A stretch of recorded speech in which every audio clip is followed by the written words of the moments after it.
모든 가치를 뒤집어야 비로소 내가 보인다. 우리는 살아가면서 수많은 말을 듣습니다. 착하게 살아야 한다.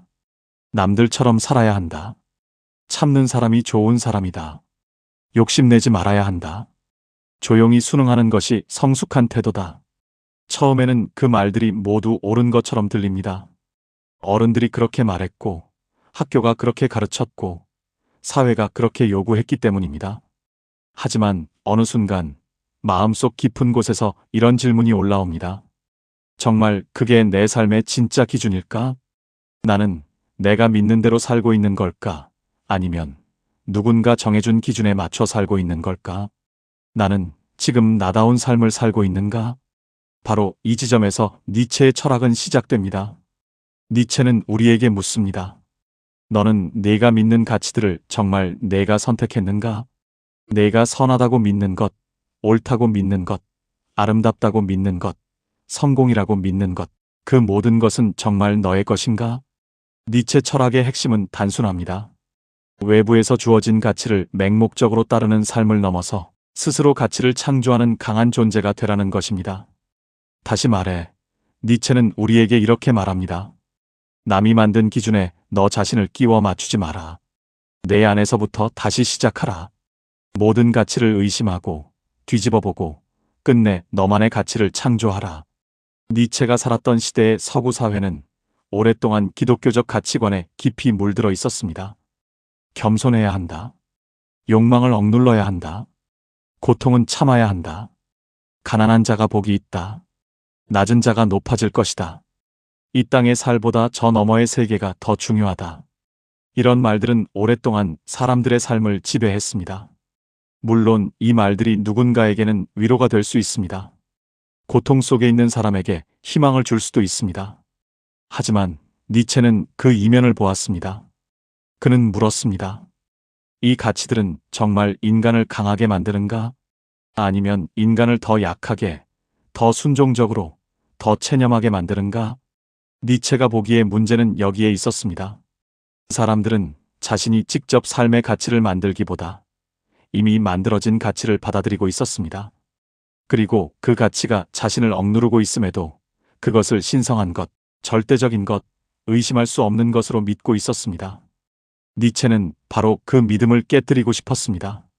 그는 인간이 바깥에서 주어진 진리나 도덕에 기대어 사는 존재가 아니라 자기 안에서 힘을 발견하고 자기 삶의 의미를 직접 만들어내는 존재가 되어야 한다고 보았습니다. 니체에게 중요한 것은 바깥이 아니라 안쪽이었습니다. 진리가 어디 저 먼 하늘에 있는 것이 아니라, 가치가 교회나 국가나 학교나 사회가 정해주는 것이 아니라 나라는 존재 안에서 새롭게 발견되고 창조되어야 한다는 것입니다.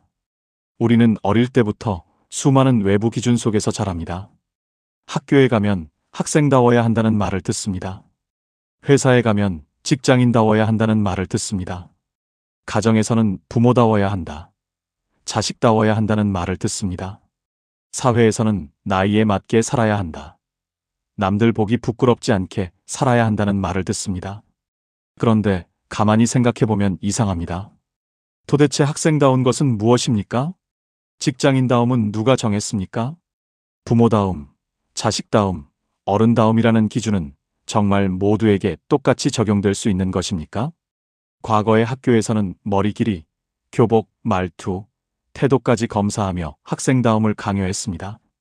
학생은 학생다워야 한다는 말 아래 각자의 개성과 표현 욕구는 쉽게 억눌렸습니다. 하지만 그 학생다움이라는 것은 구체적으로 무엇이었을까요? 누가 만들었는지 알 수 없습니다. 왜 그래야 하는지 제대로 설명되지 않았습니다. 그저 모두가 그렇게 말했기 때문에 모두가 따라야 하는 기준처럼 작동했습니다. 니체가 비판한 것이 바로 이것입니다. 외부에서 만들어진 추상적인 가치가 개인을 지배하는 것, 사람을 있는 그대로 보지 않고 어떤 이념과 기준에 맞는 사람만 인정하는 것, 그 기준에 맞지 않는 사람을 잘못된 사람, 부족한 사람, 문제 있는 사람으로 몰아가는 것. 니체는 이런 삶을 거부했습니다. 그는 인간이 먼저 자기 자신을 보아야 한다고 말했습니다. 나는 누구인가? 나는 무엇을 원하는가? 나는 무엇에 기쁨을 느끼는가? 나는 어떤 삶을 살아낼 때 가장 살아있다고 느끼는가? 이 질문을 피한 채 남이 만든 가치에만 맞춰 사는 사람은 아무리 성실해 보여도 자기 삶의 주인이 되기 어렵습니다. 니체는 인간을 크게 두 방향으로 바라보았습니다.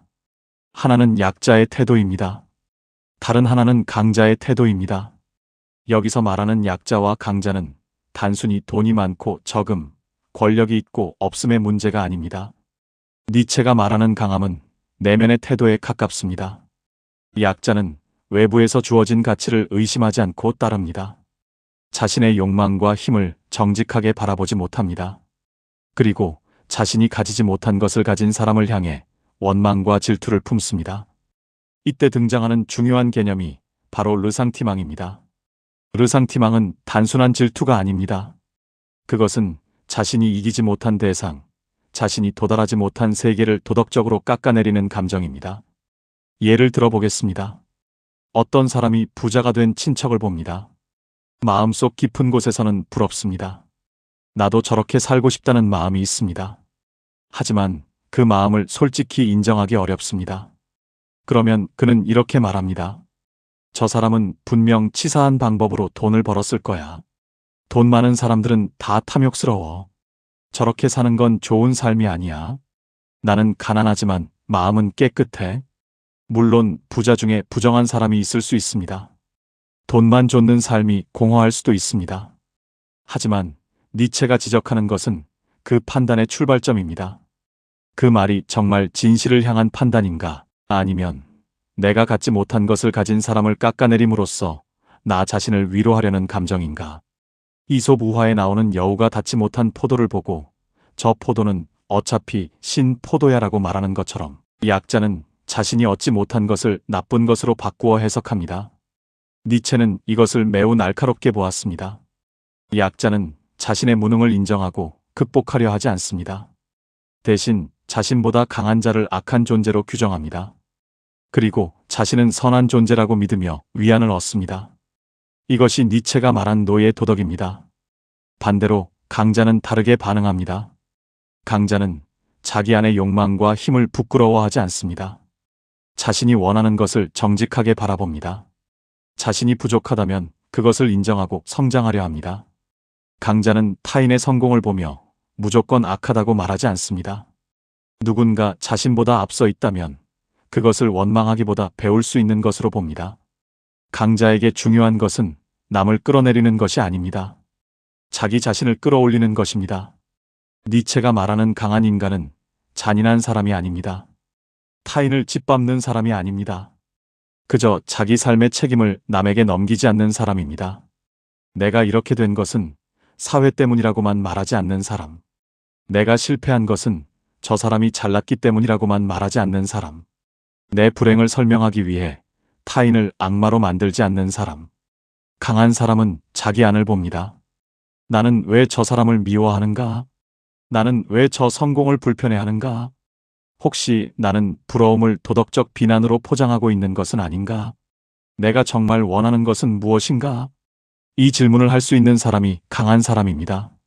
니체는 우리에게 선한 척하라고 말하지 않았습니다. 착한 사람으로 보이라고 말하지 않았습니다. 그는 오히려 말합니다. 너 자신을 속이지 마라. 내 안의 욕망을 보라. 내 안의 질투를 보라. 내 안의 두려움을 보라. 내 안의 약함을 보라. 그것을 정직하게 마주할 때 비로소 우리는 변화할 수 있습니다. 니체가 기존 철학과 종교를 비판한 이유도 여기에 있습니다. 오랫동안 철학은 인간을 이성적인 존재로 보았습니다. 인간은 이성으로 진리를 찾고 이성으로 욕망을 통제해야 한다고 말했습니다. 종교는 인간을 신 앞에서 죄 많은 존재로 보았습니다. 인간은 구원받아야 하고 순종해야 하고 낮아져야 한다고 말했습니다. 하지만 니체는 인간을 그런 식으로만 보지 않았습니다. 그는 인간을 있는 그대로 보려 했습니다. 인간은 욕망하는 존재입니다. 질투하는 존재입니다. 힘을 원하고 인정받고 싶어하며 더 높이 올라가고 싶어하는 존재입니다. 니체는 이것을 부정하지 않았습니다. 오히려 그 안에 인간의 생명력이 있다고 보았습니다. 문제는 욕망 자체가 아닙니다. 문제는 욕망을 인정하지 못하고 그것을 왜곡된 도덕으로 포장하는 것입니다. 나는 돈에 관심 없어. 나는 성공 같은 건 바라지 않아. 나는 남들보다 앞서고 싶은 마음이 없어. 정말 그럴 수도 있습니다. 하지만 많은 경우 그 말 뒤에는 상처받지 않으려는 방어가 숨어 있습니다. 갖지 못했기 때문에 관심 없는 척하고, 도전하기 두렵기 때문에 원하지 않는 척하고, 패배가 두렵기 때문에 처음부터 높은 곳을 나쁜 곳이라 말하는 것입니다. 니체는 이런 태도를 경계했습니다. 그는 인간이 더 강해지기를 원했습니다. 더 솔직해지기를 원했습니다. 더 생명력 있게 살기를 원했습니다. 그래서 그는 기존의 가치를 뒤집어 엎으라고 말했습니다. 지금까지 선하다고 배운 것이 정말 선한가? 지금까지 악하다고 배운 것이 정말 악한가? 겸손이라는 이름으로 나는 나의 힘을 숨기고 있는 것은 아닌가?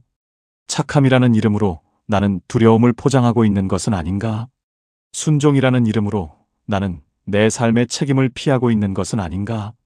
니체는 이 모든 질문을 던지게 만듭니다. 니체의 또 다른 중요한 사상은 관점주의입니다. 니체는 절대 불변의 진리가 어딘가에 있다고 믿지 않았습니다. 그는 우리가 진리라고 부르는 것들조차 하나의 관점에서 나온 해석이라고 보았습니다. 같은 사건도 누가 보느냐에 따라 다르게 해석됩니다. 실패를 어떤 사람은 끝이라고 봅니다. 다른 사람은 전환점이라고 봅니다. 고독을 어떤 사람은 버려짐이라고 봅니다. 다른 사람은 자기 자신을 만나는 시간이라고 봅니다. 상처를 어떤 사람은 불행의 증거라고 봅니다. 다른 사람은 성장의 흔적이라고 봅니다. 삶은 하나의 고정된 의미로 존재하지 않습니다. 우리가 어떤 관점을 취하느냐에 따라 삶의 의미는 달라집니다. 니체에게 중요한 것은 바로 이 점이었습니다. 절대적인 진리를 찾아 헤매는 것보다 내가 어떤 관점으로 삶을 해석하고 있는지 아는 것이 더 중요합니다. 나는 지금 약자의 관점으로 세상을 보고 있는가? 강자의 관점으로 세상을 보고 있는가? 나는 나에게 일어난 일을 원망의 재료로 삼고 있는가? 아니면 나를 단련하는 재료로 삼고 있는가? 나는 나보다 앞선 사람을 악한 존재로 만들고 있는가? 아니면 그에게서 배울 것을 찾고 있는가? 나는 내 고통을 핑계로 삼고 있는가? 아니면 내 고통을 힘으로 바꾸려 하고 있는가? 니체의 철학은 결국 관점을 바꾸라는 철학입니다. 삶이 나를 짓누른다고만 생각하면 나는 피해자가 됩니다. 그러나 삶이 나를 단련시키고 있다고 생각하면 나는 창조자가 됩니다. 니체의 삶 자체도 결코 편안하지 않았습니다. 그는 어린 시절부터 뛰어난 재능을 보였고 젊은 나이에 교수로 임용될 만큼 탁월한 지성을 가진 사람이었습니다. 하지만 그의 인생은 고통으로 가득했습니다. 심한 두통, 안구질환, 신경쇠약, 고독, 정신적 불안정이 평생 그를 따라다녔습니다. 그의 철학은 따뜻한 서재에서 편안하게 나온 사상이 아니었습니다. 그것은 고통 속에서 나온 사상이었습니다. 자기 삶과 싸우며 길어올린 말들이었습니다. 니체는 고통을 단순히 피해야 할 것으로만 보지 않았습니다. 그는 고통 속에서도 인간이 더 강해질 수 있다고 보았습니다. 그의 유명한 말처럼 나를 죽이지 못하는 것은 나를 더 강하게 만든다. 이 말은 단순한 위로가 아닙니다. 고통을 미화하는 말도 아닙니다. 이 말의 핵심은 이것입니다. 고통이 나를 무너뜨릴 수도 있지만 내가 그것을 어떻게 해석하느냐에 따라 고통은 나를 단련시키는 힘이 될 수도 있다는 것입니다. 약자는 고통을 원망의 이유로 삼습니다. 강자는 고통을 변화의 재료로 삼습니다. 약자는 상처를 핑계로 멈춥니다. 강자는 상처를 통해 자기 자신을 더 깊이 이해합니다. 약자는 세상 탓만 합니다. 강자는 묻습니다. 이 상황 속에서 나는 무엇이 될 것인가? 우리는 모두 어느 정도는 약자입니다. 누군가를 질투한 적이 있습니다. 남의 성공을 깎아내린 적이 있습니다. 내가 하지 못한 일을 별것 아닌 것처럼 말한 적이 있습니다. 실패가 두려워 처음부터 원하지 않았던 척한 적이 있습니다. 그러니 니체의 말은 우리를 비난하기 위한 말이 아닙니다. 오히려 우리를 깨우기 위한 말입니다. 너는 지금 내 삶의 주인으로 살고 있는가? 너는 내가 만든 가치로 살고 있는가? 아니면 남이 만든 도덕과 기준 속에서 스스로를 작게 만들고 있는가? 니체가 말하는 강한 나는 완벽한 사람이 아닙니다. 두려움이 없는 사람도 아닙니다. 흔들리지 않는 사람도 아닙니다. 항상 성공하는 사람도 아닙니다. 강한 나는 자기 자신을 속이지 않는 사람입니다. 부러우면 부럽다고 인정하는 사람, 두려우면 두렵다고 인정하는 사람, 부족하면 부족하다고 인정하는 사람, 그러나 거기서 멈추지 않는 사람, 그 인정 위에서 다시 일어나는 사람입니다. 우리가 니체에게서 배워야 할 것은 냉정함이 아니라 정직함입니다. 세상을 미워하라는 것이 아닙니다. 남을 무시하라는 것도 아닙니다. 약한 사람을 깔보라는 것도 아닙니다. 니체가 진짜로 말하고 싶었던 것은 자기 삶을 남에게 맡기지 말라는 것입니다. 남들이 좋다고 하는 삶이 아니라 내가 진짜 살아있다고 느끼는 삶을 찾으라는 것입니다. 남들이 정해준 선과 악을 그대로 믿기보다 그 기준이 어디서 왔는지 묻고 그 기준이 나를 살리는지 죽이는지 살피라는 것입니다. 착하게 보이기 위해 내 힘을 포기하지 마십시오. 겸손해 보이기 위해 내 가능성을 숨기지 마십시오.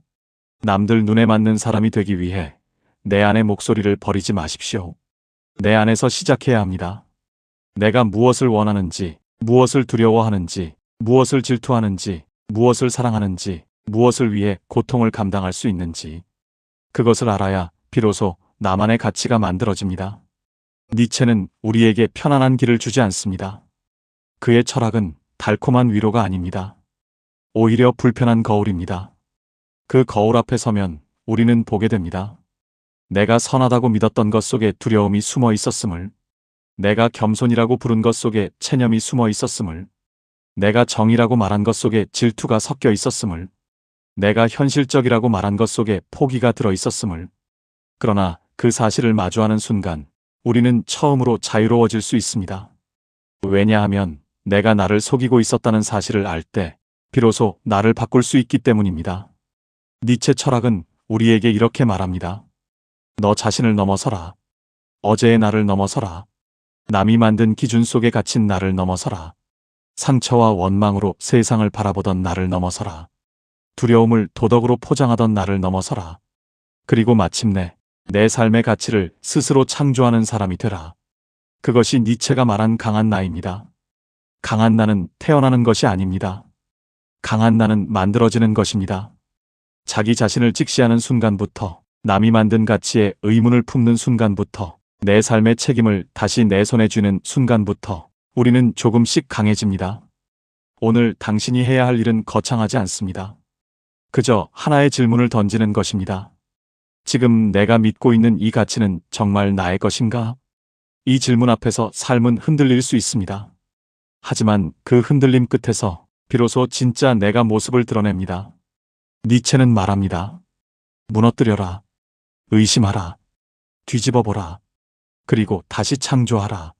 남이 만든 삶을 반복하는 사람이 아니라 자기 삶의 의미를 직접 만들어내는 사람. 그 사람이 바로 니체가 꿈꾸었던 인간입니다. 그리고 어쩌면 오늘 우리가 다시 되어야 할 모습이기도 합니다. 경청해 주셔서 대단히 감사합니다.